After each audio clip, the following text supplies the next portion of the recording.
bem-vindos. Nós estamos aqui nessa noite, né, lançando mais uma obra, descomplicando a educação em termos digitais, caminhos, estratégias para a prática docente. Eu tenho que dizer uma boas-vindas a todas as autoras.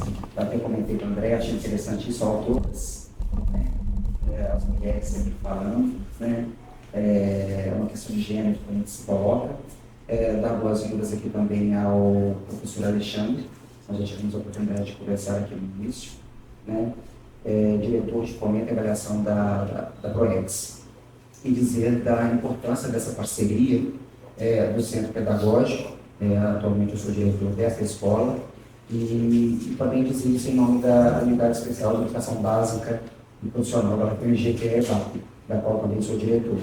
É fundamental que se coloque conscientemente para a universidade que essas três escolas, Teatro Universitário, Centro Pedagógico e Colégio Técnico, também fazem pesquisa, fazem extensão, e essa produção, na parceria com a ProEx, esse livro é fruto disso, né? É fundamental para que o conhecimento circule e a gente possa pensar e repensar constantemente, refletir, né, a educação. E o título é chamativo, né? Já coloquei para todos nós a questão dos tempos digitais, que atravessa, né, os tempos digitais, os aparelhos digitais, eles atravessam a educação. Então, a educação hoje não se faz sem pensar nesses aparatos, essas tecnologias, e isso, sem dúvida alguma, mexe também nas metodologias dos processos educacionais. Então, boa-vinda a todos, um bom evento. Peço perdão de imediato que eu vou ter que me retirar na sequência, porque eu tenho compromisso na Faculdade de Educação até agora, na sequência. Sejam todos bem-vindos novamente, e bons trabalhos aí, uma boa reunião, um bom encontro.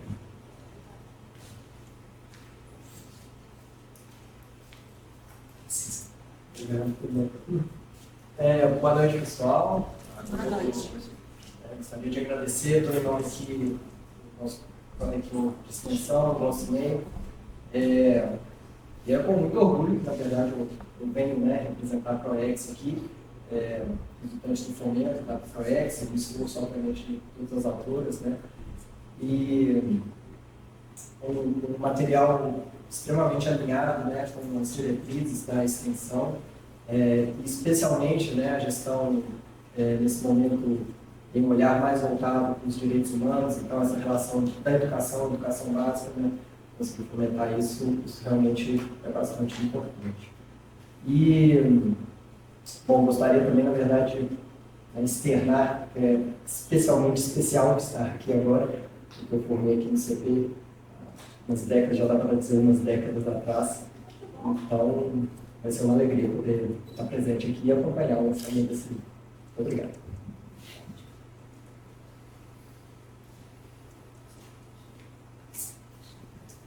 Boa noite a todos e a todas. Boa noite. Primeiro de tudo, né, gostaria de parabenizar a Andréia e as autoras, porque o livro é como se fosse um parto, né? E o livro parece um filho, né? Porque é uma luta, gente. Escrever, arrumar tempo, né? Diante de tantas demandas que a gente tem, tanto de trabalho quanto demandas pessoais também. Eu estou dizendo isso porque eu estou tentando terminar um livro há 7 anos. Não estou conseguindo, e, assim, eu acho que eu consigo esse ano, mas eu vendo assim, mulheres, né, que publicam, né, e que podem dialogar com a realidade da sala de aula. Para mim isso é muito rico, muito legal, e esse tema é muito chamativo, né, descomplicando a educação em tempos digitais.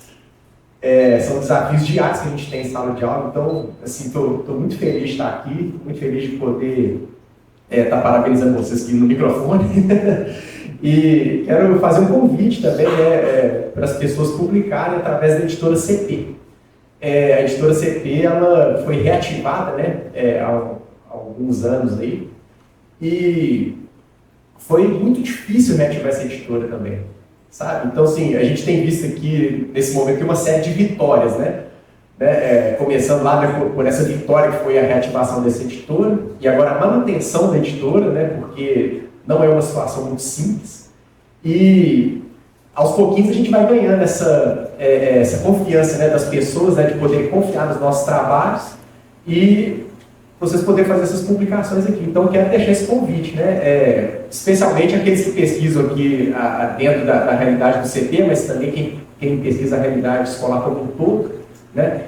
Vocês estão mais que convidados, né? E a gente tem aquele princípio, né, de publicações gratuitas, né, acessíveis a todos, porque nosso trabalho também, né, é o que a gente faz assim, para poder possibilitar, né, a todos aqueles que querem que possam publicar, né? Então é isso.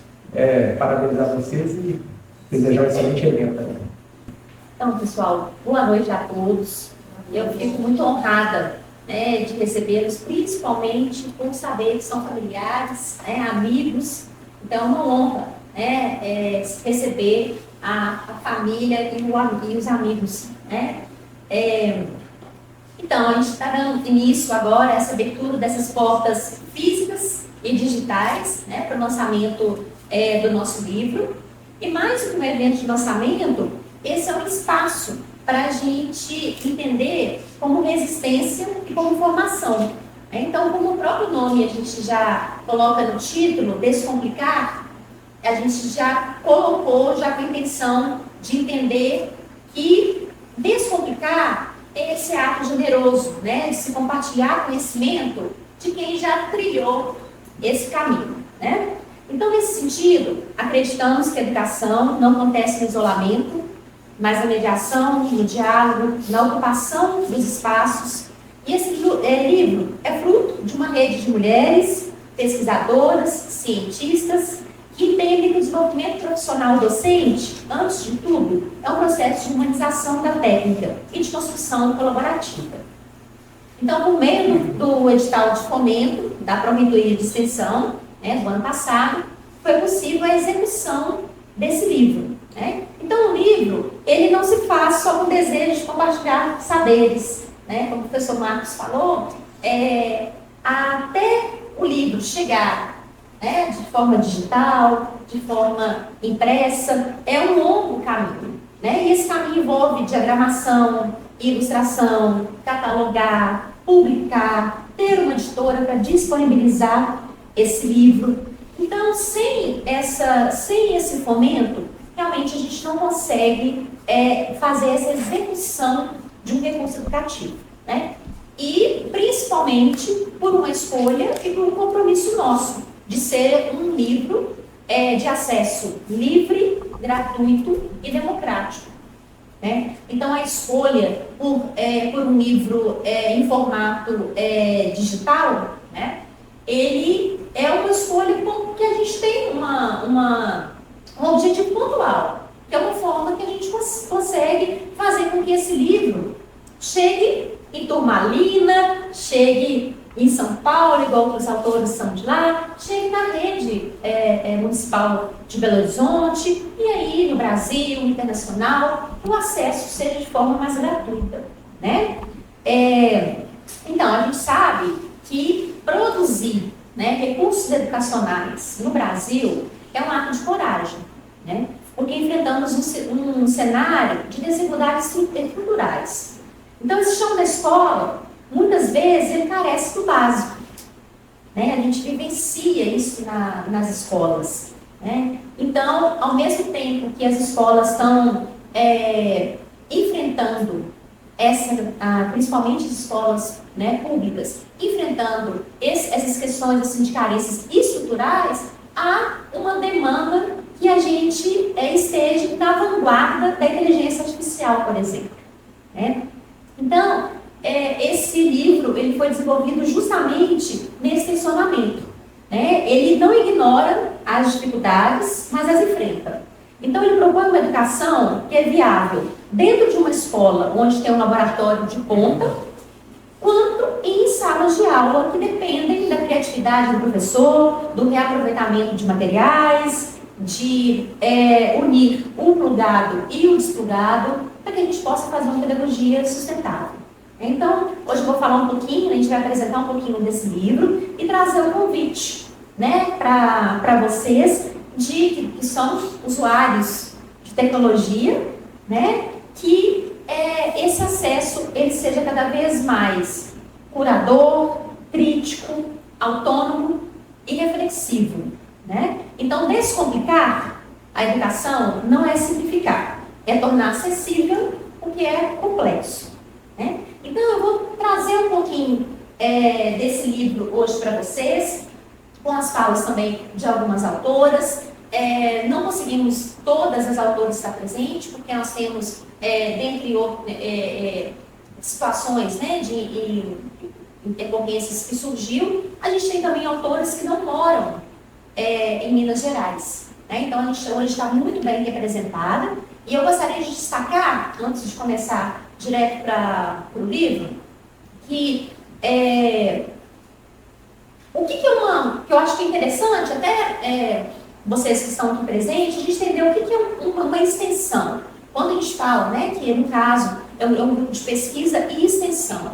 Extensão é quando envolve não só o grupo dentro da universidade, mas a gente envolve a sociedade, a comunidade, né? Eu particularmente adoro fazer extensão por causa disso, porque é uma forma dessa pesquisa chegar também na nossa comunidade, né? E esse livro, ele além, né, de ter esse objetivo nosso de chamar, né, para a presença da mulher na pesquisa, a gente tentou também fazer esse acesso mais próximo da educação básica, tá? Eu vou apresentar rapidamente só como que foi a estrutura, né, como compõe a estrutura deste livro, para depois a gente passar para conhecer um pouquinho as autoras, né? Então, por meio desse QR Code, que vocês podem ver também, está no banner e no folheto que vocês receberam, esse QR Code ele leva ao site da editora, onde a gente pode fazer o download do livro, tá? Então, esse livro, ele foi composto de capítulos que tem uma organização teórica e também prática. O que eles queriam? Eles não queriam que fosse um material que chegasse até as escolas, aos alunos, aos leitores de forma geral, de uma teoria muito complexa e que reduzisse o número do impacto, né?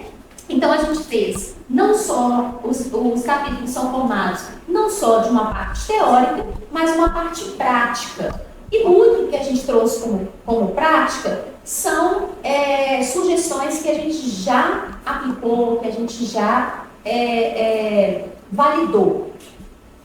Então, nós fizemos assim, a primeira parte do livro é uma parte teórica, né, para embasar esse conhecimento e essas sequências que a gente traz, que são sequências didáticas.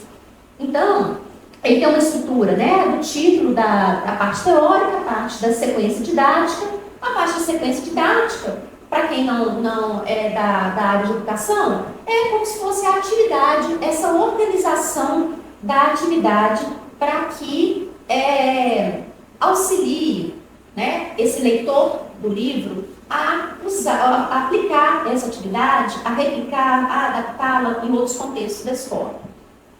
Então, nós temos aí o título da sequência, o público, os objetivos das atividades, os conteúdos abordados, e as atividades, elas têm também, a gente destaca, as habilidades de BNCC que ela aborda, né? Então, assim,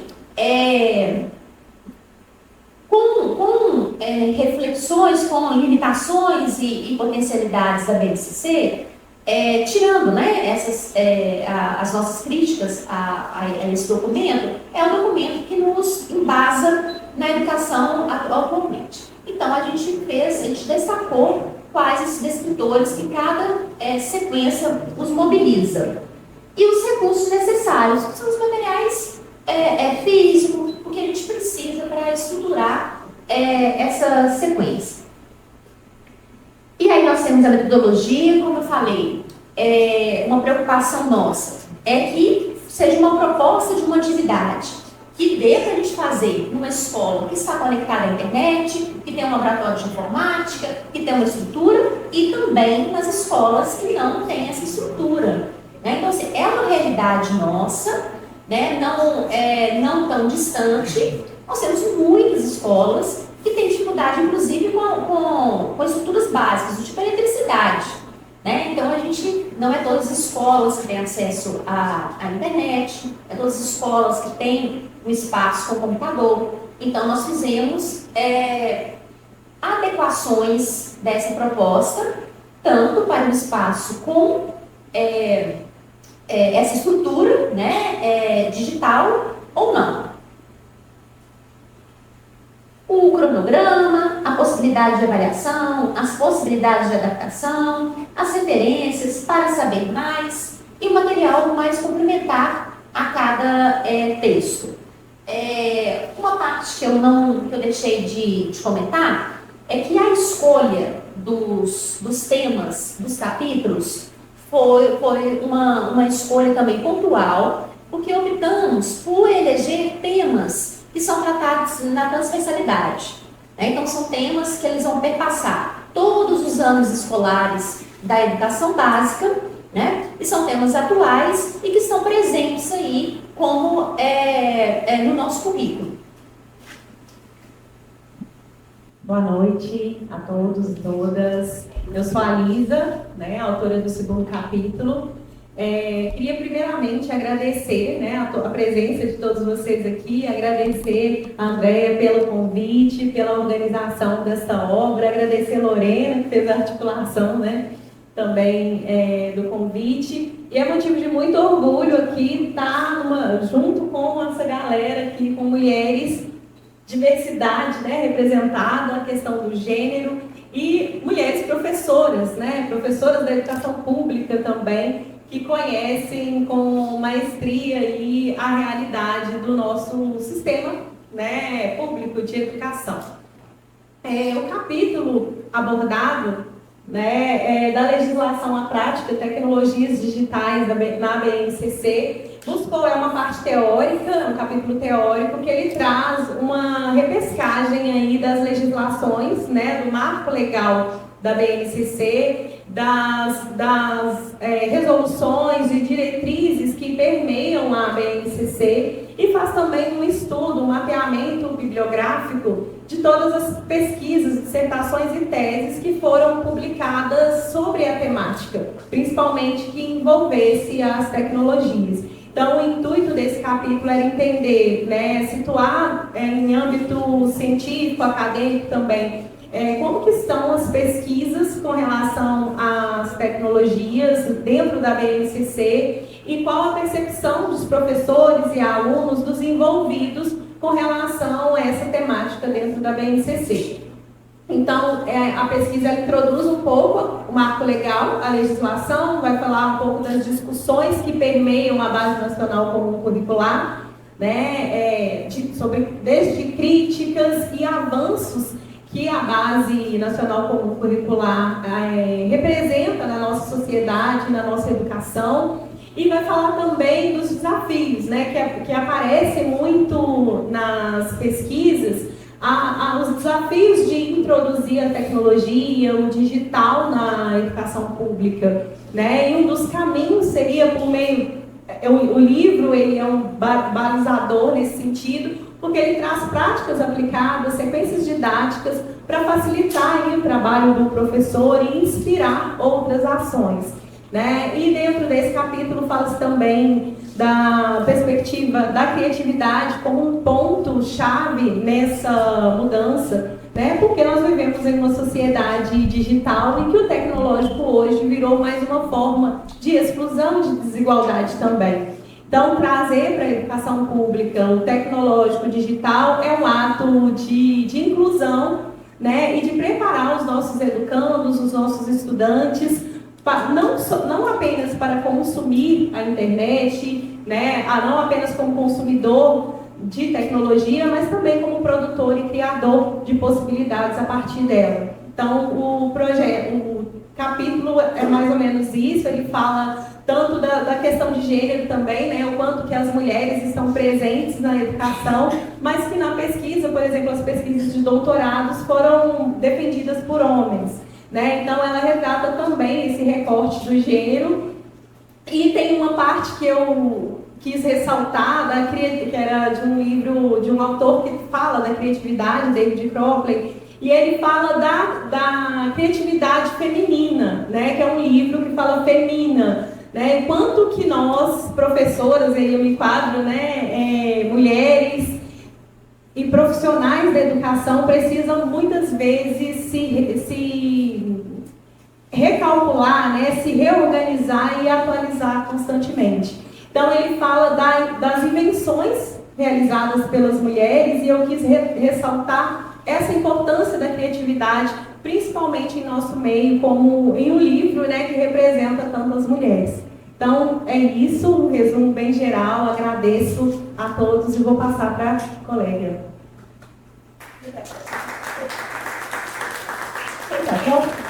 Lorena? Boa noite a todos e todos. Eu sou a Lorena, sou professora de educação básica aqui na Rede Municipal de Belo Horizonte, sou mestre e doutora em educação e quero agradecer inicialmente a Andréia pelo convite, cumprimentar as minhas colegas de mesa, né, as parceiras na elaboração desse livro, mulheres muito brilhantes, pesquisadoras, né, que pessoalmente admiro muito, parceiras, né, muitas parceiras ao longo desses anos, né, que a gente vem trabalhando juntas, né, estudamos o mestrado, doutorado com muitas delas. E agradecer a André também em nome da Carla Magna, que é a minha parceira nos 3 capítulos que eu apresento aqui hoje. Então eu vou tentar falar rapidinho dos 3, que eles são interligados, né, a gente vem de uma linha de pesquisa de educação e ciências, então a gente tentou trazer algo para essa área, né, de uma forma bem interdisciplinar. O primeiro capítulo, intitulado Educação e Letramento Midiático, proposição de uma sequência didática para o combate de notícias falsas, fake news, né? Então, essa ideia, inicialmente, né, de escrever esses capítulos, não só esse, como os outros 2 que eu vou apresentar, é trazer a cultura digital na perspectiva do antropoceno, né, que é o período geológico que a gente vive, onde o homem chegou no nível de impacto na natureza que talvez seja irreversível, né? E as pessoas não pensam que as questões ambientais também estão relacionadas a essa cultura digital que a gente vive. Então, um dos problemas, né, que a gente trouxe para trabalhar na escola, relacionada à educação em ciências, cultura digital e antropoceno, é a questão das fake news, né? As fake news no sentido de das fake news, notícias falsas relacionadas à ciência, saúde pública e meio ambiente, né? No período pandêmico, a gente teve muitos problemas com negacionismo científico, né? Muita desinformação em relação às vacinas. Então, é nesse sentido que a gente traz aqui essa questão das fake news, né? Para trabalhar com as questões relacionadas à divulgação científica. Então, a gente trouxe uma proposta de sequência didática com o uso de metodologias ativas, né? E aprendizagem baseada em problemas, né? E o objetivo dessa sequência era estimular o envolvimento dos alunos na resolução de problemas reais relacionados à disseminação de notícias falsas. Gente, dizem que quem não cola não sai da escola. Desculpa, eu imaginava ficar em pé aqui segurando, né? A pessoa que fosse ficar lá atrás, tá um pouco difícil aqui. Então, o objetivo é estimular, né, os alunos para trabalhar com esses problemas, né, em especial a desinformação relacionada à ciência. É uma sequência didática para alunos do ensino médio, né, que tem mais possibilidades de debater textos, né, de entender melhor essas questões por conta da capacidade de leitura, interpretação, mas ela pode ser adaptada também para o ensino fundamental, né? Então, a gente trabalha com essa questão da transposição didática aqui de cada tema para todas as etapas. No segundo texto, eu já vou falar de uma vez, para a gente não, no capítulo 4, para não estender muito. Então, ele tem a ver com a questão também do meio ambiente, mas relacionada à inteligência artificial. Ele foi intitulado Consumo de Água e Data Centers, explorando possibilidades de um caso fictício, né? Então, o principal objetivo é analisar criticamente os impactos ambientais e sociais dos avanços tecnológicos. Então, essa sequência ela tem relação com a inteligência artificial e meio ambiente, né?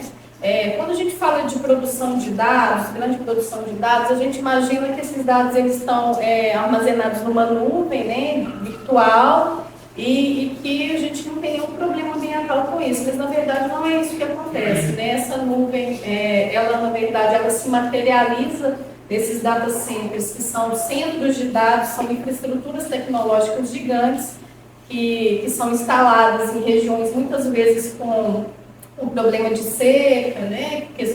E essas grandes empresas que a gente chama de Big Techs, né, elas ficam à procura de espaços, né, principalmente em países aqui do sul global, para poder explorar o consumo de água.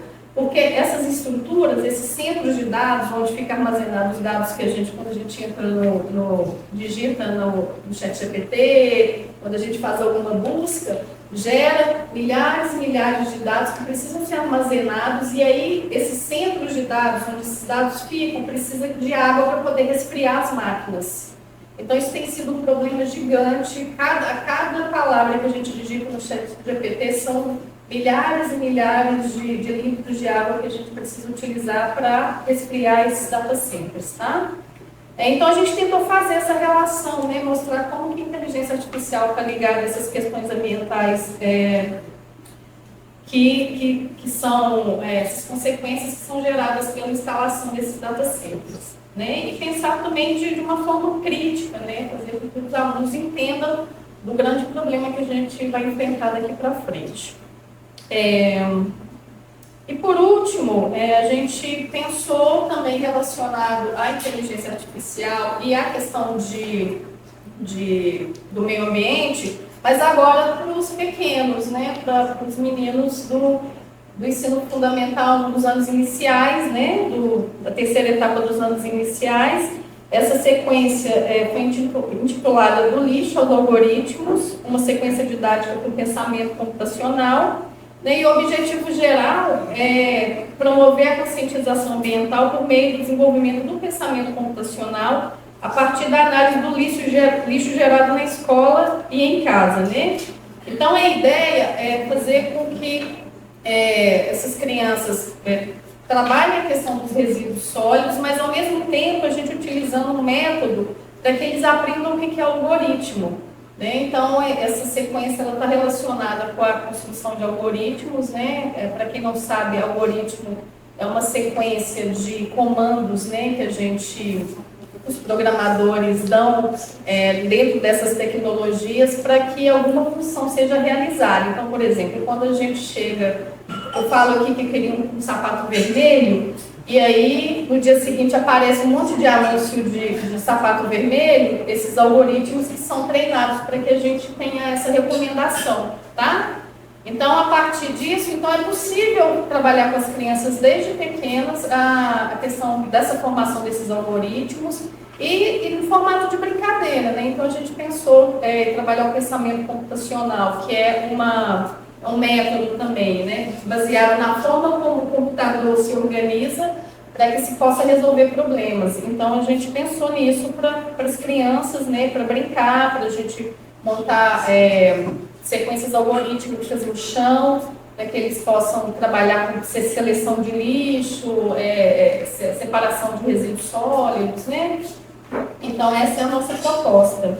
Então, todas as três estão relacionadas, como eu disse, né, para educação em ciências, mas todas podem passar por várias áreas do conhecimento, né? Por exemplo, o primeiro sobre fake news, né? Tem muito a ver com a língua portuguesa, né? Esse terceiro a gente pode trabalhar também com ciências exatas, ciências da terra e natureza. Então, a gente trabalha com essa transversalidade, né, de todos os conteúdos. Então é isso, né? A gente espera que essas proposições, né, elas sejam inspiradoras para que os professores consigam, né, não só aplicá-las, mas como também criar outras possibilidades de trabalho na escola. Obrigada. Então, no capítulo 5, que eu assino junto com minhas duas alunas, Ana Lívia e Maiara, que também não moram, né, em Minas Gerais, ficou difícil, né, delas irem, a gente destaca, mais uma vez, a questão do eurocentrismo dessas informações que a gente encontra principalmente na inteligência artificial. Então, não sei se vocês já pensaram assim, quem que alimenta a inteligência artificial? Quem que leva essas informações, né? Isso é uma coisa que os alunos, eles precisam ser chamado a atenção, porque quem coloca esses dados, né, nesses centros, eles, na maioria das vezes, não são latinos, na maioria das vezes, né, não tem a menor... os dados, eles são dados eurocêntricos, né, não são dados que diz da nossa realidade. Então, uma coisa, já tem 2 anos que eu tenho pesquisado com os alunos aqui do CP, da educação básica, né, como que funciona como funciona a inteligência artificial. Porque vão usar, e a gente está cada vez mais presente isso no nosso dia a dia, né? Quantos de nós, assim, a gente vai, às vezes até raiva, porque você quer falar no setor às vezes de compra, e aí tem sempre uma inteligência artificial que vai estar respondendo por você, né? Então, a maioria das vezes você custa a encontrar um atendente, né? A gente viu, por exemplo, na pandemia, essa digitalização dos serviços, né? Então, isso já é uma demanda, né? E é uma demanda que vai em todas as gerações. A gente pode ver assim, socialmente. Às vezes a gente precisa até para o idoso, né, fazer um cadastro num banco, né, ir para conseguir um recurso, se ele não estiver, né, e aí ele vai, olha, precisa de um e-mail, precisa de no mínimo, de letramento tecnológico, até para ele conseguir, às vezes, um benefício, né. E aí a gente fala muito isso com os alunos, porque essas informações, principalmente na minha área de conhecimento, mais em particular, que é ensino de história, essas informações, elas vêm atravessadas. Então, por exemplo, depois vocês fazem esse teste em casa, quando a gente pede, por exemplo, para o ChatGPT, ou Gemini, ou outros, meus alunos adoram Luzia. Vocês que são adolescentes, vocês usam, vocês conhecem esse Luzia? Então, é um que eles gostam de usar, ou o próprio método do WhatsApp, né? Então, quando a gente pede, assim, para a inteligência artificial produzir uma imagem de um indígena brasileiro, dos povos originários, ele vai dar para a gente uma imagem de um indígena Dakota, americano, porque a gente não tem registro, não temos alimentado esses dados da nossa, sobre os povos originários brasileiros, por exemplo, e nem da América Latina de forma geral. Então, isso acaba gerando um tipo de informação que tem só um viés, que é um viés dessa história que ela é contada não por brasileiros, não por latinos de forma geral, mas é uma história eurocêntrica, né? Então, a gente faz vários exercícios assim com os alunos e, por exemplo, se pergunta assim, olha, me fala um pouco como foi a chegada dos portugueses no Brasil. A resposta é clara. Olha, quase que a resposta fala foi um favor que os portugueses fizeram em colonizar esse bando de selvagens e bárbaros que estavam aqui. Então, se esse aluno, se esse estudante ele não tiver um mínimo de conhecimento e de reflexão, ele vai reproduzir esse mesmo diálogo. E essa sequência que a gente promove, a gente relaciona a memória, né, a resistência e os quilombos na atualidade. Então, tem muita gente que acha que nem existe mais quilombos no Brasil, que acha que isso é de uma história muito remota e que hoje em dia nós não temos quilombos. Né? Aqui em Belo Horizonte, por exemplo, a gente tem 3. Né? Aqui na nossa redondeza, a gente tem vários. Então, esses espaços, né, são espaços de memória, de resistência, eles são quase negados quando o pesquisado, né, e utilizado pelo meio de IA. Outra questão também, que a gente vai falar um pouquinho, tem um capítulo, né, que fala mais sobre isso, que eu vou passar rapidamente, porque são de outra dupla de autoras que não pode estar presente, é como que esse algoritmo, né, que envolve, né, essa inteligência artificial, como é um algoritmo também eurocêntrico, né, como que está presente na tecnologia um racismo, né, algoritmo, né.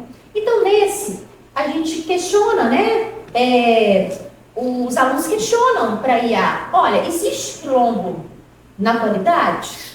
A princípio, a resposta da maioria é não. Nós temos exemplo de quilombo, de Palmares, que foi lá, não sei o quê, e aí a gente ensina para esses alunos como que reverte essa informação da IA, como que eles alimentam uma contra-informação, né? Então, a proposta, a gente fala, né, da questão da decolonialidade, né, que é a gente tirar essa história que é contada só pelos europeus e trazer para a gente aqui como que é a nossa versão, como que é o nosso viés, né? E aí, a gente tem uma proposta de utilizar a SA para materializar memórias, narrativas quilombolas e promover, né, esse reconhecimento dessas comunidades. E depois que a gente alimenta, a inteligência artificial tem essa vantagem, né? Quando depois que você alimenta com informações reflexivas e corretas, ele consegue fazer essa estruturação. Então, se você envia, por exemplo, várias fotos e vários registros, né, no caso dessa especificamente de quilombolas, eles conseguem fazer imagens muito boas de projeções de como que eram esses quilombos antes, né? E isso é muito importante para os alunos, porque precisam dessa materialidade, precisam muito de ver para saber como que é, né? E aí, a gente utiliza, né, tanto para a questão de recriar esses cenários históricos, recriar esses personagens e captar, né, essa identidade quilombola sem reproduzir esses estereótipos. E aí, por fim, a gente traz para o professor sugestões de prompts de comandos para IA. O prompt de comando é aquele enunciado que a gente coloca no ChatGPT. É aquela pergunta que a gente faz, né? Então, até mesmo a inteligência artificial, se você não tem uma pergunta elaborada, a resposta vai continuar sendo simplista, né? Então, a gente traz também sugestões de prompts de comando para a gente refletir, né, de forma crítica essas informações e sugerir, tanto os alunos quanto os professores, como que a gente faz essa abordagem, tá? Boa noite a todos. Eu sou Denise Mendes Santos. Antes de começar a explicação do nosso capítulo, eu quero deixar registrado aqui que eu tenho que agradecer muito à professora Adriana, que ela que mudou a minha vida na questão da pesquisa, no incentivo. Ela sempre demonstrou para a gente que a educação transforma vidas mesmo. E ela deixou, assim, despertou em mim o amor que eu tenho pela educação hoje. Eu, como professora de matemática, às vezes a gente fica um pouco frustrado, né? Com alguns acontecimentos dentro de sala de aula, a gente já entra, os alunos já questionam, né? Matemática e tudo. Mas a gente tenta transformar isso e desmistificar isso, né? Então, é nesse sentido que a gente tenta trazer a matemática para um novo patamar, já que a matemática é uma ciência muito antiga, extremamente antiga. Antes a gente precisava de um matemático para resolver todos os nossos problemas. Se hoje nós temos facilidades em nossa vida, é devido à matemática e aos matemáticos, né, anteriores. E aí, por esse motivo, a gente quer sempre trazer a matemática para essa atualidade. Era uma questão que eu sempre debati com a Adriana, já que ela é minha orientadora desde o mestrado. E é essa questão mesmo de trazer essa matemática para nós. A tecnologia, ela está aí o tempo inteiro, e ela chegou em todos os âmbitos da sociedade, e na escola não podia ser diferente. Nossos alunos hoje, pelo menos de onde eu venho, mas a gente vê também até pela pesquisa mesmo do IBGE, hoje os celulares eles estão aí disponíveis para todas as idades, né? Para todo mundo, está um objeto acessível. Por esse motivo a gente resolveu trabalhar com o aplicativo Photomat. E aí é exatamente isso que a gente vem trazendo na fundamentação teórica, que é essa questão da popularização da tecnologia e do acesso ao celular. Nós conseguimos também concluir, né, com a pesquisa do IBGE, que o celular está muito acessível hoje, e por esse motivo nós optamos pelo Photomat. Esse Photomat é um aplicativo matemático que basta a gente tirar uma foto de um problema matemático e ele vai te dar a opção do que você quer fazer com aquele resultado, já que matemática tem vários caminhos para um mesmo resultado. Então, optamos também por escolher função e função do primeiro grau, porque é a primeira matéria que o aluno depara no ensino médio. E é também a primeira matéria que ele começa a falar assim, nossa, eu não estou entendendo nada. Já que nós temos que as funções, o estudo das funções relacionam a função que é a parte algébrica com uma parte gráfica. E quando o aluno depara nessa parte, ele não consegue fazer a associação disso. E o Photomat já traz essa visualização. O Photomat, eu já vou deixar claro, ele não traz resposta de imediato. Para o aluno obter a resposta, ele tem que ir clicando num ícone que se chama porquê. Aí ele vem detalhando passo a passo o que foi dado, o processo que foi feito até chegar na resolução final. Nesse momento do porquê e a cada justificativa, né, do que foi feito até chegar na resposta, a gente conseguiu concluir, né, através das nossas pesquisas, que o aluno conseguiu compreender o que estava sendo, o que estava acontecendo.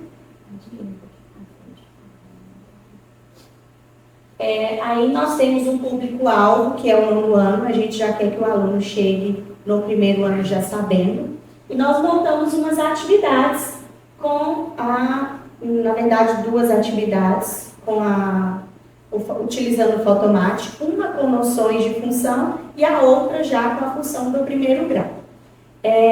Nosso objetivo era mesmo propiciar, possibilitar essa construção desse conhecimento para as funções. E nós dividimos a nossa proposta, pode passar, por favor, em 4, só voltando aqui, nós nos embasamos na habilidade do BNCC, que é do ensino médio, 13, da matemática 101, que traz para a gente exatamente interpretar essas situações com gráfico, com o uso de tecnologia ou não. Então, a gente se embasou nisso. Nossa metodologia ela foi aplicada da seguinte forma. Todas as duas aulas, né, a primeira de função, noções de função, e a segunda de função do primeiro grau, a gente separou 4 momentos. No primeiro momento, a gente quer identificar os conhecimentos prévios que os alunos têm. Então, a gente pretende que se faça grupos, em que esses alunos tenham pelo menos um celular para poder entender como o funcionamento do aplicativo. No segundo momento, o professor ele vai fazer uma breve explicação do que é uma sequência didática. A sequência didática nada mais é do que uma atividade mesmo, matemática, mas uma atividade estruturada, com uma questão de nível fácil, médio, difícil, e contemplando esses conteúdos. E nós, no final, a gente vai, desse segundo momento, explicitar como é que funciona o aplicativo e deixar eles mexerem até eles conseguirem ver. O aplicativo, além de tirar foto, ele também deixa a gente dar uma entrada com a situação, problema também, a gente pode fazer a digitação. Já no terceiro momento, a gente vai avaliar esses conhecimentos. E eles vão fazer a atividade utilizando o aplicativo.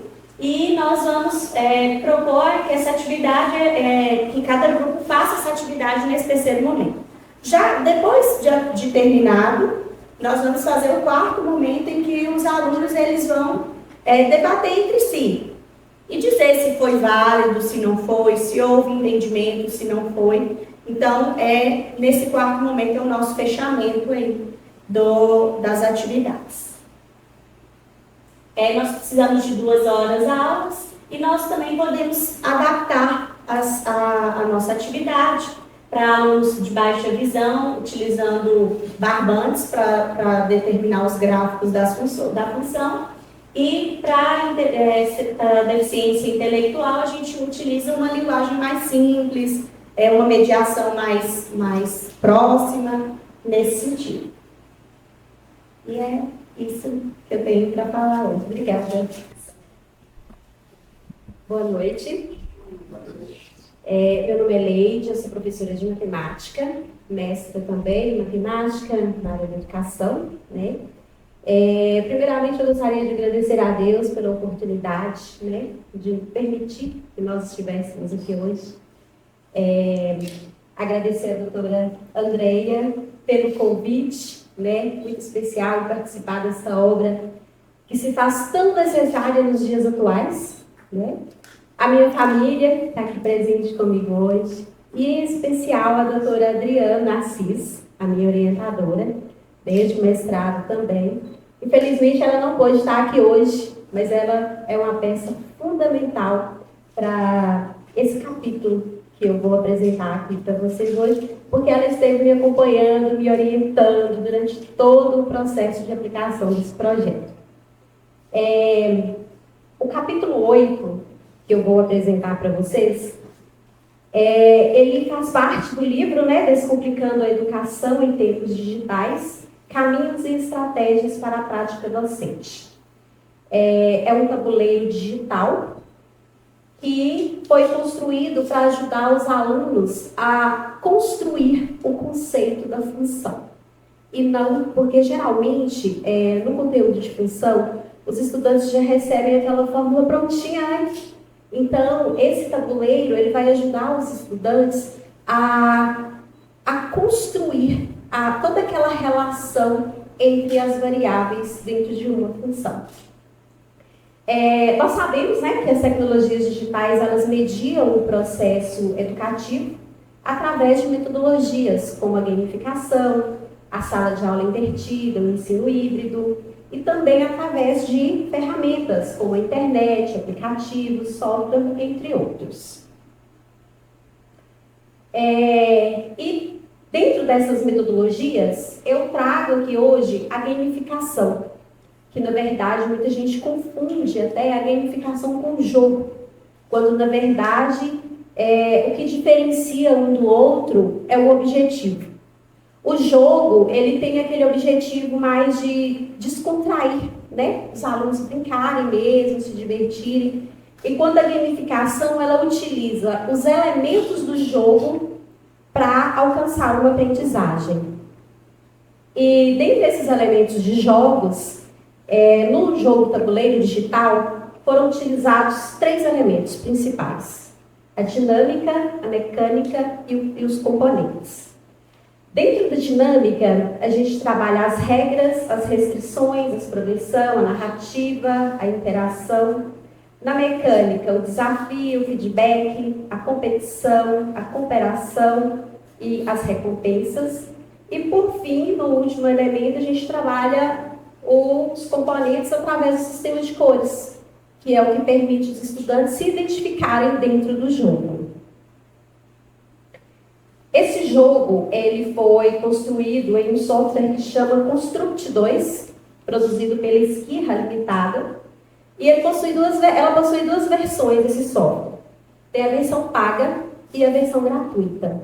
A versão gratuita, por sinal, é muito boa. O jogo, inclusive, foi criado pela versão gratuita. E esse jogo, ele funciona assim. No tabuleiro, a gente tem ali escadas, tem umas cobrinhas, mas à frente a gente vai ter uma imagem mais nítida. Cada fase contém 8 questões. Quando o aluno ele joga o dado e ele chega ali numa escadinha, por exemplo, ele vai ter uma pergunta. Se ele responder corretamente, ele avança, ele sobe a escadinha e avança no jogo. Se ele responder de forma incorreta, ele volta a uma casa e ganha a chance de estar resolvendo a questão novamente. Quando ele chega na cobrinha, ele vai ter outra pergunta. Se ele responder de forma correta, ele permanece. Se responder de forma errada, ele retorna no jogo, ele desce e volta a algumas casas. Esse jogo, ele é parte de uma sequência didática apresentada como produto educacional da minha pesquisa de mestrado intitulada Gamificação como Metodologia, desenvolvendo o conceito de função nas aulas de matemática. O objetivo geral é possibilitar a construção do conceito de função nas aulas de matemática a partir de atividades gamificadas. E o público-alvo são os estudantes do 9º ano. Essa sequência didática ela foi distribuída em 4 etapas. Na primeira etapa, são as resoluções de atividades através do jogo, né, que são 2 níveis, nível 1 e nível 2. A segunda etapa, atividades em sala de aula. A terceira etapa, resolução de novas atividades, porém já no nível 3. E a quarta etapa é a resolução final da atividade, que é onde a gente vai ver se o aluno conseguiu realmente alcançar esse conceito, né, de função e a relação entre as variáveis. Esse jogo, ele foi construído para jogar em duplas. E como eu falei, cada fase contém 8 situações problema envolvendo o conceito de dependências entre 2 variáveis. Ele possui o sistema de regras, o sistema de recompensas e o de feedback, né, que é o que vai fazer o aluno refletir sobre o seu próprio aprendizado. Na primeira fase, o professor deve explicar para o aluno, né, como que funciona toda a dinâmica do jogo. E pedir que os alunos, eles já se dividam em dupla, né? E aí eles vão jogar essa primeira fase do jogo. Nessa primeira fase, os alunos, eles têm todos os dados necessários para estar resolvendo a questão. Já também ainda na primeira fase, na primeira etapa, porém na segunda fase do jogo, eles continuam com essa mesma atividade, porém com questões diferentes, né? Com o objetivo de sistematizar esses conceitos que eles alcançaram na primeira fase. Na segunda etapa, já vem uma aula teórica. Nessa aula teórica, os estudantes eles recebem algumas atividades, né? E nessas atividades, eles vão ter também situações, problemas, que nessas atividades, eles já não vão ter todos os dados necessários para estar resolvendo a questão. Que é onde eles já vão perceber que vai estar faltando alguma coisa e eles já vão começar a entender também a necessidade de uma variável. E aí eles chegam à terceira etapa, que é a terceira fase do jogo. Nessa terceira fase, ela também contém 8 situações problemas envolvendo o conceito de função, né? E aí, nesse momento dessa terceira fase, é muito importante que os alunos, que as duplas sejam trocadas, né? Para poder promover uma interação entre os participantes em sala de aula. E por último, vem a quarta etapa, que é uma aula teórica também, com atividades implementadas nessa aula, que tem o objetivo de verificar a aprendizagem dos estudantes na construção do conceito de função. Então, essa atividade final, ela não vai conter todos os dados necessários, né? E é a partir daí que a gente vai confirmar se o aluno alcançou ou não o objetivo da atividade, que era entender, construir, na verdade, o conceito de função. E aqui eu trago outra opção do jogo de tabuleiro, que é a forma desplugada, né? que, na verdade, tem uma vantagem muito grande, porque ela pode ser adaptada por vários outros conteúdos. Ou seja, qualquer professor de qualquer disciplina, ele pode estar usando esse tabuleiro e fazer a adaptação de acordo com o que está sendo trabalhado em sala de aula. Como todo jogo, né, nós temos as vantagens e as limitações. As vantagens do tabuleiro digital é que ele promove a motivação, assim como outros jogos, né, e o engajamento do aluno. Ele está conectado às expectativas dos alunos, desenvolve diferentes habilidades nos alunos, ele permite que o aprendizado seja organizado em níveis de complexidade, até porque o jogo ele começa de questões mais básicas, né, e vai evoluindo de acordo com a aprendizagem do aluno. Ele incentiva novas formas de aprender, promove a aprendizagem por iniciativa própria. E as limitações que ele traz, como, né, outros jogos, é o vício, que através do vício a gente tem outros problemas, como a hipertensão, o cansaço físico e mental, o cansaço visual também. Um risco que o professor pode correr também é de esquecer o objetivo educacional para o jogo, né? Às vezes está ali descontraído, jogando e esquece do objetivo principal do jogo, que não é só jogar, e sim entender o conceito, no caso aí da função. E outra limitação que a gente tem é a falta de formação de professores, porque a gente sabe que hoje em dia, infelizmente, no nosso quadro de profissionais, a gente ainda encontra vários profissionais que não têm essa didática, né, de estar trabalhando com a tecnologia em sala de aula. E voltando nas habilidades, né, que esse jogo ajuda os alunos a desenvolverem, ele também estimula o raciocínio lógico e a memória por meio da resolução de problemas. Ele desenvolve trabalho em equipe, liderança e colaboração. Estimula a reflexão sobre o próprio processo de aprendizagem, desenvolvendo flexibilidade e abertura a diferentes perspectivas. Isso permite que o aluno alcance as três competências principais da BNCC, que são o domínio cognitivo, o interpessoal e o intrapessoal. Com esse trabalho, a gente entende que o uso de metodologias alternativas ela é favorável à motivação dos alunos. No caso da gamificação, a gente tem que observar o seguinte, que ela apresenta, sim, grandes potencialidades, porém, ela deve ser aplicada como prática complementar da aula tradicional. Obrigada. Pessoal, vou passar rapidamente, só pelo capítulo 9 e 10.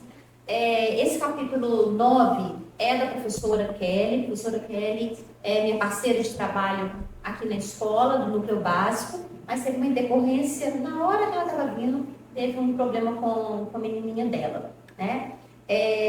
Esse capítulo é um capítulo muito interessante. Ela traz como que essa literatura afro-brasileira e ela tem essa mediação, né, junto com essas tecnologias culturais. Então, ela articula, né, a Lei 10.639/03 com essa curadoria digital. Ele problematiza esse silêncio histórico literário, né, que silencia, né, essa intelectualidade negra. Ela trabalha com essas tecnologias de forma como canal de mediação para expandir esse repertório estético literário dos alunos, promovendo uma formação leitora que integra o letramento digital ao letramento racial e ao combate do racismo estrutural. Logo em seguida, tem um capítulo também muito interessante da Daisy Ideluma, que com essa mesma temática fala sobre a questão do racismo algorítmico, né, e como que a gente pode tratar isso numa prática educativa, né? Então, esse capítulo fala muito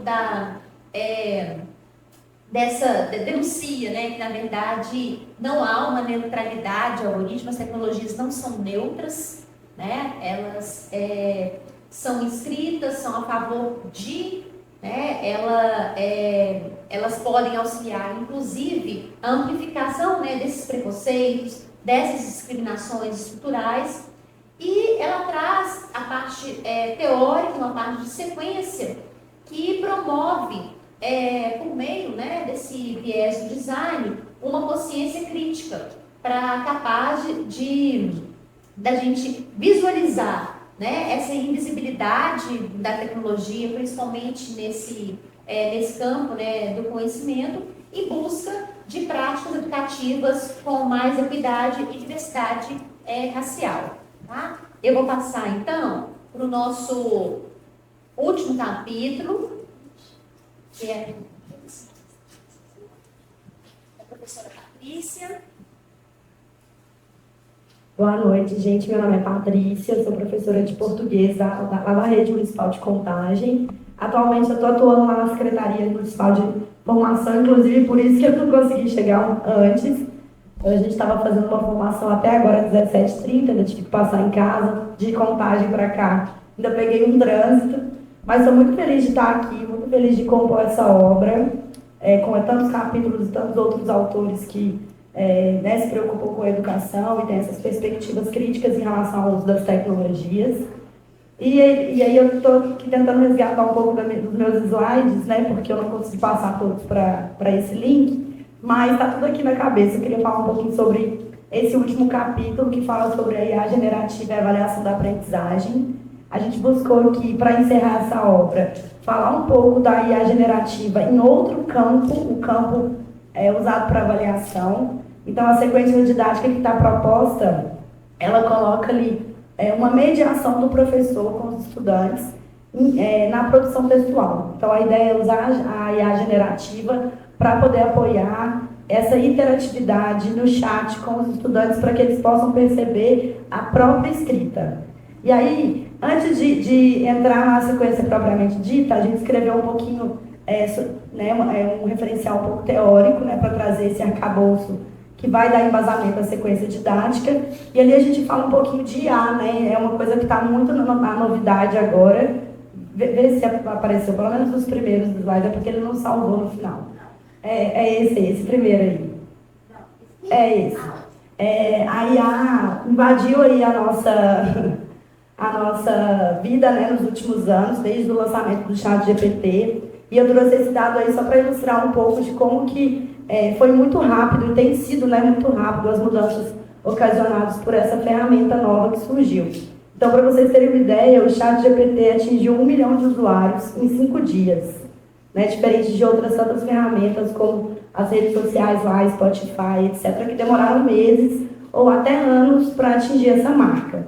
Então foi realmente um boom, não sei se vocês se lembram, mas trouxe bastante polêmica, né, em torno do uso dessa ferramenta. Acho que até hoje a gente está aí, as universidades, as escolas, o campo da educação, mas outros campos também, tentando entender os vieses de autoria, né, e também entendendo quais vieses a própria IA está reproduzindo. Então, a ideia aqui é a gente usar, inclusive, esse histórico da IA com os estudantes.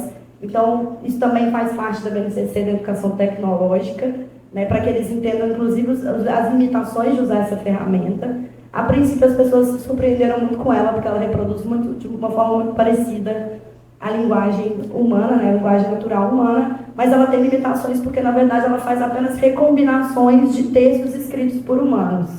Vamos passar mais um slide. Né? Então, as IAs, elas, a partir de um volume de dados, trilhões de dados, de tokens que são alimentados, mais um reconhecimento de padrões, né, um algoritmo que permite essa recombinação, ele produz textos inéditos, mas as ideias jamais serão inéditas ali, né? Então, elas são recombinações de ideias, né? Quando a gente tem uma ideia, a gente brinca muito em relação a pensar a IA, quando a gente fala em inteligência artificial, é a mesma coisa da gente dizer que um avião não voa como um pássaro, né? Não é tudo bem que ele voa, mas ele não voa como um pássaro. Então, a ideia é que a gente entender que ele reproduz sim a linguagem humana, mas ele não pensa como seres humanos, né? Ele recombina probabilisticamente o próximo token, a próxima palavra, ou seja, o próximo caractere mais provável de aparecer. E às vezes vai parecer que ele está gerando uma nova ideia, mas ele traz equívocos. Então, usar ele de forma crítica não condiz com o que a gente pensa de educação tecnológica, mas usá-lo com apoio né, e pensando que ele não gera ideias novas, mas apenas novas formas de apresentar o conhecimento, pode trazer insights tanto para o uso docente, quanto, nesse caso, a sequência didática apresentou o uso discente, né, o professor mediando o uso do chat de APT com os estudantes, tá? Acho que tem mais um, os outros é que não vieram. Eu acho que a minha internet caiu lá, fiquei até no final fazendo, e aí acho que ela não atualizou ali, tá? Mas para pensar que o papel do professor na era da educação digital, né, como a gente está vivendo agora, é de ser, sobretudo, esse mediador. Então, aqui a gente sai do papel de ser apenas, acho que isso está dado há muito tempo, né, mas assim, acho que vale reforçar, de ser apenas um informante do conhecimento, mesmo porque na internet a gente já acha todos os conteúdos, então é muito mais relevante o papel dele como esse mediador. E aí a ideia é que a gente traga na sequência didática todas aquelas etapas ali. Então, primeiro é o contexto e os fundamentos, por assim dizer. Então, falar sobre IA, falar como ela funciona, desmistificar, não sei se vocês sabem, mas esses dias eu estava vendo um dado que me assustou um pouco, que eu acho que parece que 76% dos estudantes do ensino médio não sabem que o que eles veem na internet não é igual para todo mundo. Então, assim, a gente falta esse letramento, né? Então, explicar como a AI funciona, explicar as limitações, os desafios de escrever com ela, é, sobretudo, dizer para os estudantes que eles precisam também aprender a fazer as perguntas, né? Que eles precisam, a partir do texto, que eles vão ressignificar ali com a IA, com o apoio da IA. Eles precisam ler esse texto criticamente, e por isso também é necessário repertório. Então, a sequência didática introduz esses conceitos, né? Depois, junto com o ChatGPT, a proposta é que tenha uma construção de rúbricas, junto com os estudantes. Então, para que eles possam avaliar o próprio texto, é necessário que o professor instrumentalize, e aí a criação dessas rúbricas é o que vai dizer, ao final, quando eles lerem o texto que eles produziram, se em que momento da rúbrica, em qual etapa da rúbrica eles estão avançando, né? Então, a ideia é que esse primeiro rascunho seja produzido integralmente pelos estudantes com a mediação do professor, mas que depois eles tenham feedbacks da IA, e esses feedbacks só vão ser interessantes se essas rúbricas tiverem sido bem construídas. Então, esse é um trabalho que tem que ser feito, talvez trazendo, né, lá a proposta da sequência, mas eu acho que também fica adaptável para outros professores que quiserem cada vez enriquecer esse projeto. É trazer textos que também sejam repertório de boas produções, e a partir das rúbricas criadas, eles fazerem uma revisão e uma reescrita em duplas, né, fazer isso de uma forma mais humana, né, se apoiando em um colega de trabalho, né, um grupo, aí a dinâmica também pode ser adaptada, e a partir dessa revisão escrita, uma socialização e reflexão em torno dessa produção final, sobretudo com base nas rúbricas criadas, tá bom? E aí, para finalizar, a sequência didática, ela propõe, né, a escrita como uma prática contínua, ou seja, a ideia não é que no primeiro nem no segundo rascunho ela já esteja terminada. A proposta é que seja feita com os estudantes de 9º ano, né, do ensino fundamental. E a ideia é que, a partir dessa escrita, em conjunto com a IA e depois em conjunto com seus pares, os estudantes consigam avaliar não só o próprio texto, mas avaliar também o texto dos colegas e o texto que é retornado ali no chat GPT. Tá? Então, o papel do professor aqui é um papel de mediador, mas, sobretudo, a proposta também é que, no final, ele seja um avaliador desse processo, né? Então, uma coisa mais contínua mesmo. E aí, pensar aí um pouco fora do lugar onde, às vezes, está sendo utilizado a IA, né? Que é de, às vezes, entregar textos prontos ou entregar aquilo que a gente não percebe a autoria.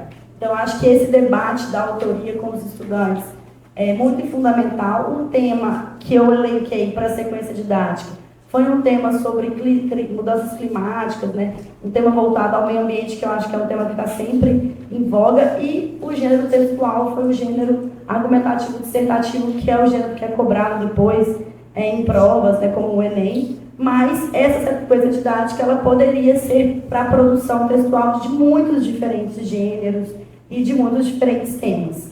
Mas a gente, né, elencou esse para poder trazer uma sequência que fizesse sentido dentro dessa obra. Então, aí a gente pegou aspectos da avaliação, tanto na construção da rúbrica, quanto da avaliação dos estudantes e dos seus pares, mas também, ao final, o professor como um avaliador desse processo, né? Então, inteligência artificial para perceber essas nuances.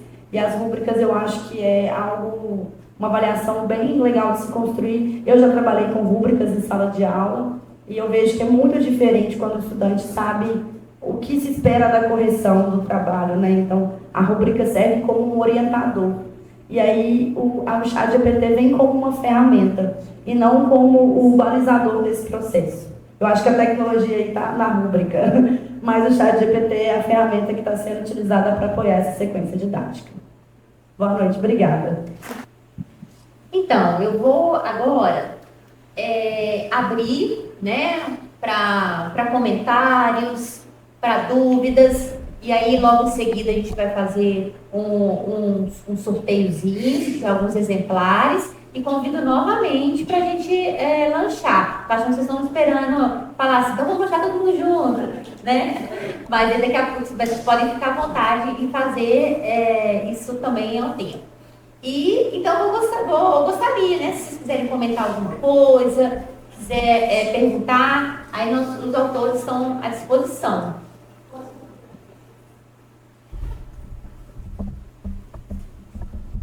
Então, primeiro, para precisar ficar no pergunta, né? Quiser comentar, quiser falar como que foi.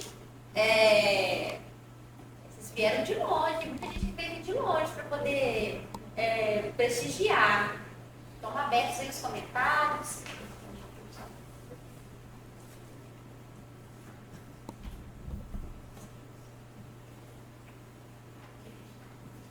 Alguém? Só vou passar pro lanche. Olha, eu cheguei um pouco atrasado, prazer, acho que não preciso do microfone. Eu sou Alan, fui aluno da professora Andréia e sou companheiro de lutas da professora Lorena. E eu vim prestigiar aqui o trabalho. Acabou que eu peço desculpas porque estava na posse da nova diretoria da FAI, mas aproveitei para vir aqui prestigiar e queria parabenizar vocês, todos os autores, pelo trabalho, e vou ler com muito carinho, porque eu não tive tempo ainda de ler, até porque eu ganhei o pé agora, eu estou lendo não. Viu, professora Andréia? Verdade, falou que vai só liberar na nossa Então, parabéns, e vocês estão parabéns, acho que essa é a caminhada. Só para falar aqui também que eu estou no doutorado e também estou discutindo precarização do trabalho docente, que passa por novas tecnologias, inteligência artificial, chatbots, então acho que tem tudo a ver, né, com essa caminhada nossa. Eu quero fazer uma pergunta. Nós estamos agora no momento, porque a minha voz já é bem real. Eu sou Raquel, aqui na escola conhecida como Raquelzinha, 30 anos aqui no CP, né? Parabéns. Eu sou do cerimonial aqui da escola, né? Da formação está lá direto no SENEX, da extensão. A minha pergunta está mais em relação a esse uso tecnológico e com a nova lei em questão de uso de celular na escola. Né?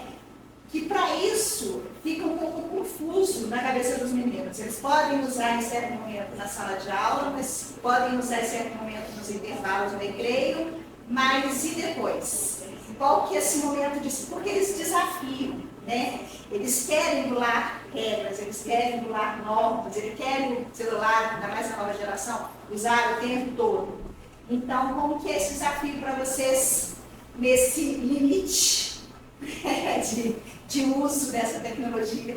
Boa. Então, antes de começar a responder, né, e vou passar também, porque esse é um tema uma pergunta excelente, muito complexo, eu quero aproveitar. Então, e já que você fez Eu tenho sobrinho de 14 anos que a mãe não consegue tirar o celular, então... Eu quero aproveitar, gente, e fazer então um parêntese para agradecer, né, a Raquel, que salva a gente, que montou para mim a organização do livro, ao John, né, que organizou, a Jurema, que com certeza está por aí já me ajudando em outra coisa, a Nayane. Então, assim, eu falei no comecinho da fala dessas dificuldades que a gente tem para elaborar, publicar, né, o livro. E a gente passa também por questões de próprio, assim, até um lançamento que aparentemente é algo assim, simples de fazer, ele mobiliza muitas pessoas, né? Então, o meu agradecimento, né, em particular a Raquel, Jurema, John e a Nayane, porque eles estão cedendo, né, o horário de trabalho deles, então já passou o horário de trabalho deles, já acabaram há um bom tempo, né? E eles estão aqui junto comigo para fazer com que essa estrutura seja possível para se compartilhar conhecimento. Então, até para compartilhar conhecimento, a gente precisa de uma rede aí de apoio, né, para se executar isso, né? E aí aproveito também até para poder agradecer as autoras, né, e Alan representando aí meus alunos, isso é muito bom, né? Então, assim, a gente tem aqui como autoras várias que foram minhas alunas, outras foram alunas da professora Adriana Assis. Isso é muito gratificante para a gente, pesquisador, professor, a gente observar essa caminhada dos alunos, né? Foram alunos do mestrado, que hoje aí terminaram o doutorado, já estão em outras frentes aí de trabalho, e é muito bom ser acompanhada por eles, né? Ora como aluno, como professora, né? Assim, bravona, orientadora bravona, a Lorena está aí para ilustrar, e agora já parceira de trabalho, né? São parceiras de trabalho desse lado de cada da pesquisa. Então, eu fico muito honrada de estar nesse espaço com ex-alunos meus.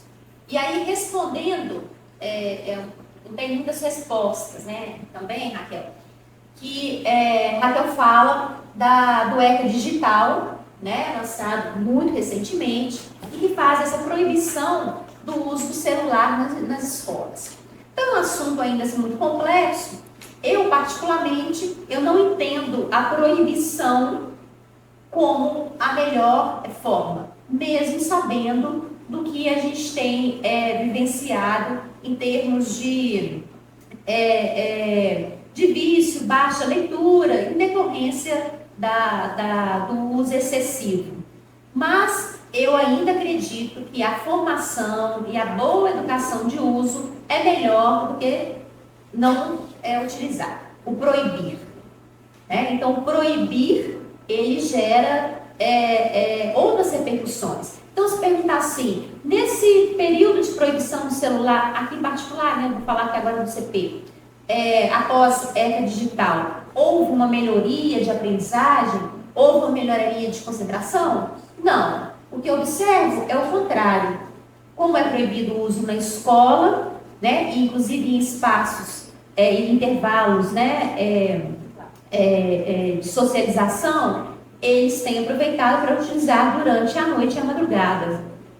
Então, o que acontece é que chega na escola, eles estão saturados. Então, eu nunca vi tanto estudante dormindo em aula como agora. Então, eu entendo que foi uma medida de censura, considerando o agravamento da situação, mas eu não acredito que a proibição que vai reconfigurar esse processo de ensino-aprendizagem que acontece nas escolas. E entendo que o celular, com esse uso didático, esse uso da mediação, ele é muito efetivo. É muito efetivo, né?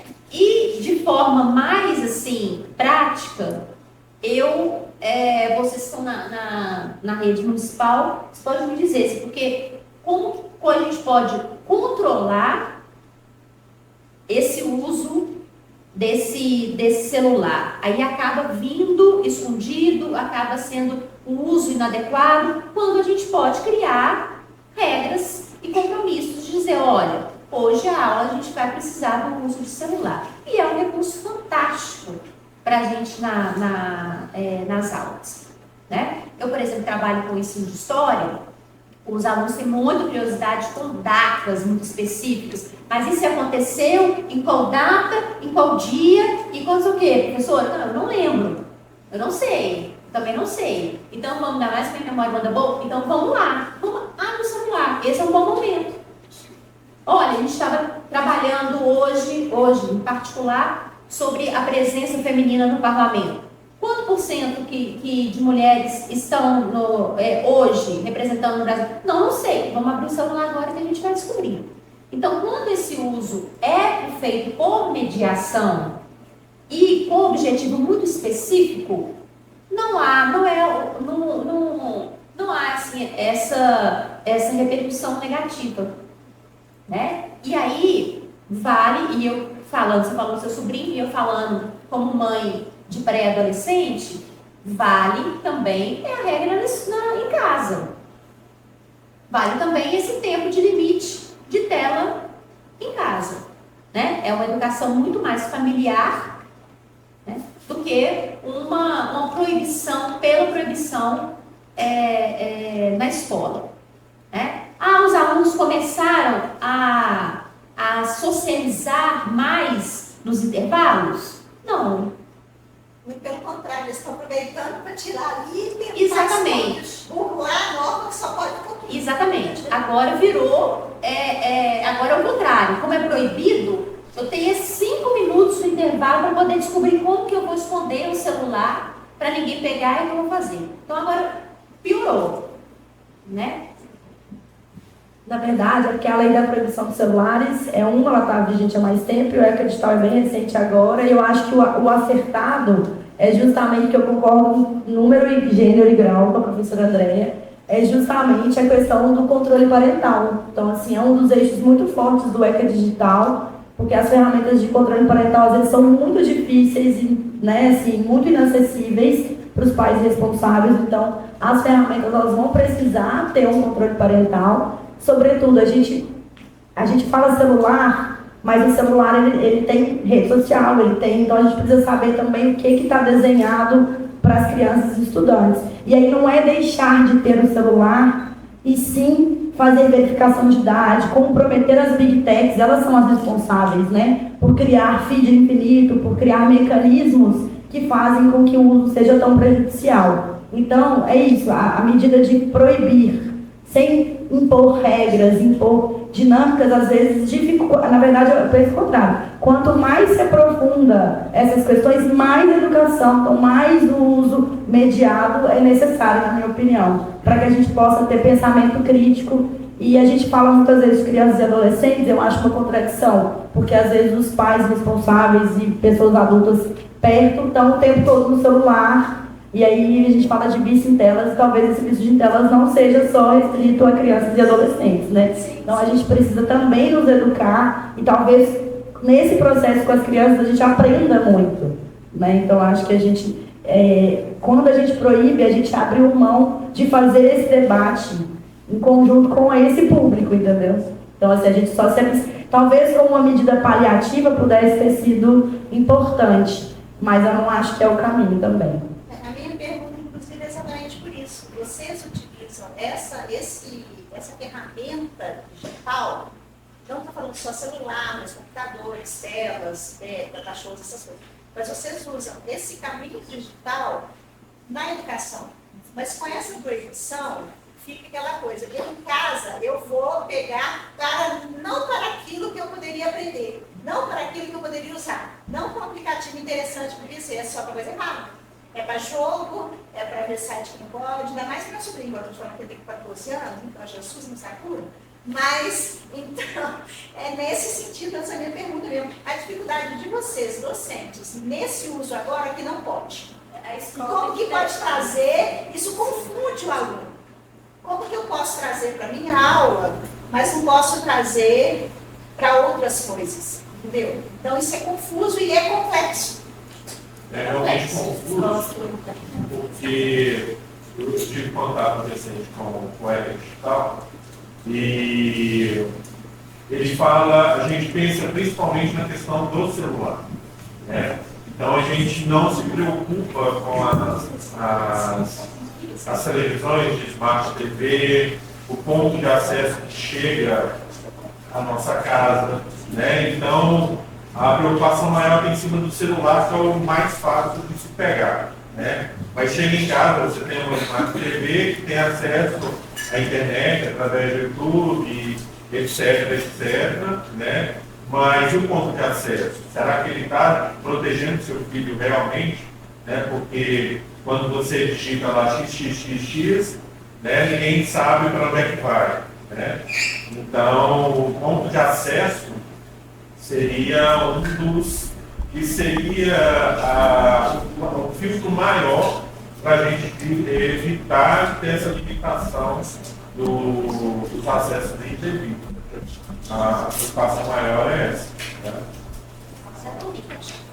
Esse é o desafio da educação midiática, né? Nós não Sim. fomos educados, né, a nossa geração da década de 80, 90, com essas demandas. Sim. E a gente tem um gap aí de 40 anos, né, até chegar na pandemia, que aí o campo da educação deu uma acordada que era preciso repensar. E aí, quando a gente começa a caminhar um pouco, a gente tem a inteligência artificial, né, que potencializa esse problema. Então, eu acho que um ponto importante dessa educação, né, parental tem muita relação também com o que a gente está fazendo aqui, com esse trabalho de extensão, né? Eu acho que a universidade, as escolas precisam criar também esse letramento digital para as pessoas adultas também, né, que não têm esse acesso, porque a gente sabe que os índices são altíssimos de pessoas, né, analfabetas digitais, que não conseguem lidar de forma crítica. Então, eu acho que esse é o nosso papel aqui também, nesse sentido, né, e de fazer essas proposições para além do uso instrumental do objeto, né. Concordo com o André, essa questão do celular, ela foi emergencial, foi precisa, mas que também ela não vai resolver. Então, essas atividades que a gente traz hoje, por exemplo, são desplugadas, né, a gente pode tratar com os alunos de uma forma que não precisa utilizar nenhum tipo de tecnologia digital. A gente pode ajudar a pensar nesse ecossistema digital com todos esses problemas, né, que trazem consequências graves. Então, acho que esse é um caminho, né. Eu queria perguntar para a Alice sobre a BNCC da computação, né? A opinião dela com relação a esse capítulo, que é de suma importância, principalmente nas escolas públicas, né?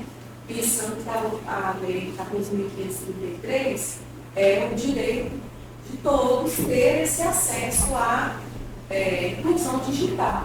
A gente vê, e na escola pública a gente tem isso como recorte, em que medida que você, Elisa, e também as colegas, né, que escreveram o livro, acham que isso pode melhorar, né, que a gente não está aqui também para colocar a inteligência artificial como o vilão, porque nós sabemos que existe alguém que comanda essa inteligência, que já foi falado aqui, mas voltando, em que medida isso pode melhorar uma perspectiva crítico-reflexiva dentro da escola? Sim. Então, a BNCC computação, tanto a BNCC quanto a lei 14.533, que inclui, né, traz a inclusão digital brasileira, acredito que é um grande avanço no sentido de tirar a educação do lugar de conforto.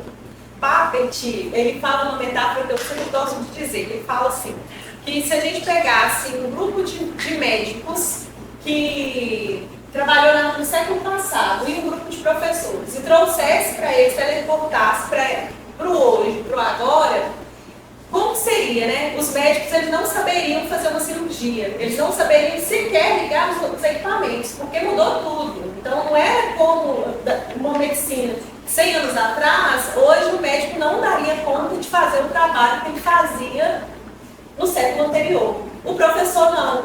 A educação continuou no mesmo formato, da mesma forma. Ou seja, a educação não conseguiu acompanhar os avanços tecnológicos que vem acontecendo, não está conseguindo, nós fomos sendo atropelados, né? E a gente vai no meio desse atropelamento tentando vincular a prática. Então, a BNCC Computação foi algo que chegou de uma forma legalizada, né? É um olhar para esse viés tecnológico, para esse ramo que ficou por muito tempo adormecido dentro da educação como um todo. Por mais que temos muitas pesquisas, a educação avançou muito pouco em termos tecnológicos, se a gente for olhar hoje comparado a diversas outras profissões, engenharia e várias outras profissões que nós temos.